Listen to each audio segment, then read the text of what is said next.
आज आम्ही शेतामध्ये झाडं लावत होतो. तर उन्हाळ्यामध्ये आम्ही खड्डे खांदले होते आणि ती जी खांदलेली माती बाजूलाच ठेवलेली होती ती खूप भुसभुशीत आहे आमची माती.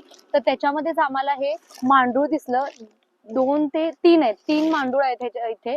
आणि आमच्या इकडे याला दतोंडे असं म्हणतात, कारण त्याची जी शिपटी आहे ती पण तोंडागत दिसते, त्यामुळे याला दतोंडे असं म्हणतात. आणि हे बघा इथे आहेत. आता हे तुम्हाला वाटत असतील, हे बघा हे वळवळत आहेत. आणि मी काय याला हात नाही लावत आहे, असं काठीनं हे केलं की हे बघा हे वळवळतात. आणि अजून एक सांगायचं म्हणजे एक अंधश्रद्धाच आहे असं मला वाटतंय. जे मोठे मांडूळ असतात, जे आकाराने खूप मोठे असतात, त्याची तस्करी केली जाते. असं समजतात की ते मांडूळ जे आहेत ते आपल्याला खजिन्याची जी वाट आहे ते दाखवतात, त्यामुळे मोठ्या प्रमाणात त्याची तस्करी पण केली जाते. न्यूज मध्ये पण आम्ही खूप वेळा बघितलंय. पण मला ती अंधश्रद्धा वाटते. पण आता सध्या मला हे लहानच भेटलेलं आहे, बघा हे कसं. आणि हे मातीतच असतं, हे अजिबात वरती जात नाही, बघा हे परत मातीतच चाललेलं आहे.